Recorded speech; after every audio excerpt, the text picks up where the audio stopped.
Welcome back, ladies and gentlemen, to Canadian Football Central. CFL content for the fans, by the fans, and we got another signing coming up as the Hamilton Tiger Cats have signed Craig Young, linebacker. He had went to college at Kansas and before that for Ohio State, 2019 through 2021, then in Kansas 2022 and 2023. Spent some time with the Indianapolis Colts as well as the Cincinnati Bengals, not having played any games for them. Although, did he play any preseason games in the NFL? So he did in 24. He played 3 preseason games with the Colts. 8 tackles, 5 solo, 3 assists. Then they would release him on August 27th, 2023, where the Steelers would pick him up for their practice roster on October 16th, 2024, of which they had released him a month later. And then come December 2024, on Christmas Eve, he was signed to the Bengals practice roster. Later re-signed with them.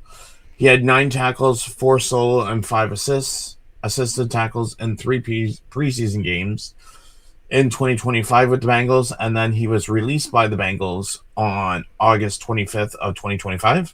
Yep. His 3 years with Ohio State, he had 25 tackles, 14 solo, 11 assists, half a tackle for loss, and 1 interception for 70 yards, 1 touchdown, and 1 pass breakup for 24 yards. So I'm going to assume that interception for 70 yards with the 1 touchdown was probably a pick 6 then. Most likely. Pick 6 for Ohio State and 1 pass breakup for the 24 games that he played for the Buckeyes. So, and then he transferred to Kansas University in 22-23, where he had 101 tackles, 71 solo, 30 assists, 10.5 tackles for loss, 6 sacks, 2 interceptions for 13 yards, 8 pass breakups, and 1 forced fumble. Yeah. See, to me, that seems to be a transfer of I want more playing time sort of transfer. I mean, I'm not going to, it's not like I know exactly, but that's kind of at least what that sounds like. That's over 2 seasons, though. Oh, I know. I'm just saying it sounds like that I'll put it this way. If you look at the amount of games played that he had for Ohio State in his 3 years there versus he had more games played, he had played drastically more games with Kansas. Like, he got a lot more field time with Kansas. Mm-hmm. He had 1 start with Ohio State in his 3 years there. Just in 2021, he had 2 interceptions for them total, with 1 being an 18-yard interception, and the other one being a 70-yard pick 6. In his 2 seasons with Kansas, he started 12 games 1 year and 11 the next. 1 interception both years. And he had 13 yards total in that regard. 60 total tackles in 2022 and 41 in 2023. So kind of got a lot more going in that. Again, he had gotten a bit of time with the Colts as well as with the Bengals. Steelers tried giving him a bit of a try, but it didn't kind of really go much of it anywhere. So I guess the question is where we end up seeing him now, in the sense of let's see here, March 13th, 2001. So he'd be 24 years old now, 6'3", 225-pound linebacker. So I can say he's not going to be a Sam linebacker. Yeah. He's either going to be battling for that will linebacker or that middle linebacker. But here's the thing. So what I like about the Ticats is they like to go out and find these diamond in the rough type players. Yeah. And by that, I mean you had Philip Osai, who came out of nowhere. You had Kyler Fisher come out of nowhere.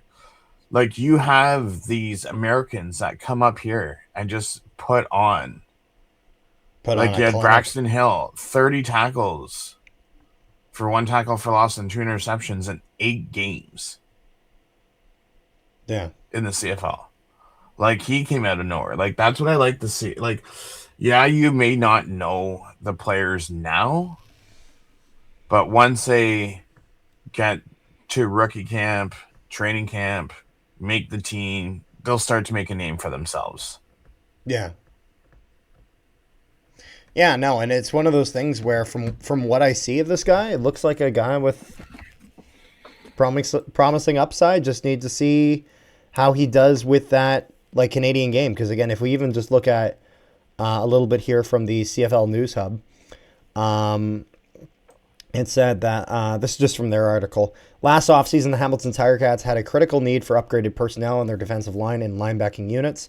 In 2024, the Hamilton Tiger Cats had one of the worst defensive performances in the CFL. Hamilton had failed to have a plan to rebuild their linebacker depth chart when the Tiger Cats Simone Lawrence moved to an off-field role for the Hamilton Tiger Cats organization. During the 2025 CFL draft, Tiger Cats took a shot at improving their linebacker unit by drafting U Sports standout Devin Verasuk. Verasuk made an immediate impact for Hamilton due to his ability to force turnovers while in the pass coverage. In addition, the Tiger Cats added some impact players back to their defensive line, like the defensive end Julian Hauser. The results of the Tiger Cats' attempts to upgrade their front seven helped them build one of the best defensive units in the CFL at defending the pass. Unfortunately for Hamilton, their new additions to the defensive front seven paid off with a better pass defense, but still struggled to stop the run. And so it talked about kind of the issues with that.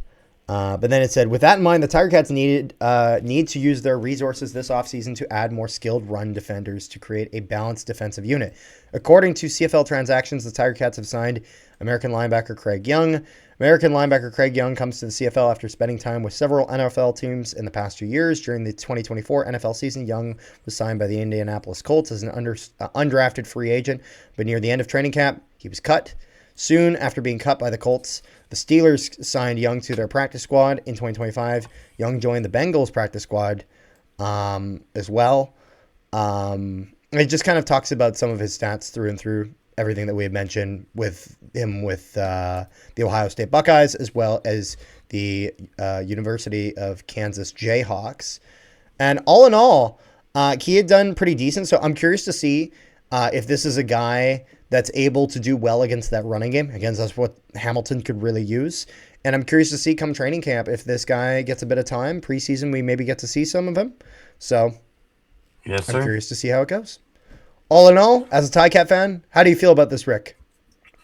Like I said, I like to see a lot more of these diamond and rough, see what we can get from them. Yeah, absolutely. I mean, yeah, you get a full week of rookie camp, then you have training camp.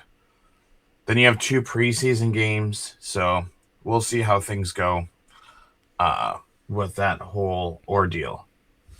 Yeah. Anything else we got there? Yeah, before you sign off on this video, I want to give a huge shout out to a great friend of the channel, Mr. Gordon White, who recently proposed to his fiance, and she said yes. So congrats, Gordon White, on proposing to the Mrs. Future White. Yeah, I actually sent a message over to them. Seriously, congrats to Gordon on that. There we go. There you go. Mr. White, he's getting his first. Soon be Mrs. White. And here's the question: does he get another ring? The question is it I'm sure he will at some with point. The candlestick? What'd you say? I made a joke and I said, "Is it Mrs. White in the kitchen with the candlestick?" Is that a Clue reference? Is that a Clue reference? Oh my god, Mrs. White. There, yeah, no, I know what you're saying. No, but seriously, congratulations to Gordon White, and in the future, Mrs. White. All right, well. Thank you guys so much for tuning into this video. Congratulations to Gordon if you're watching this. And yeah, so make sure you guys leave a like in the video, share it around, and subscribe if you haven't already. Also, if you haven't, make sure you guys join our Discord. Link in the description below to our Discord where we discuss all things CFL, NHL, all sorts of sports stuff. So make sure you guys go there and keep the conversation going. Thank you guys so much for tuning into this video. Peace, love, and positivity to all you wonderful people at home. We will see you guys next time.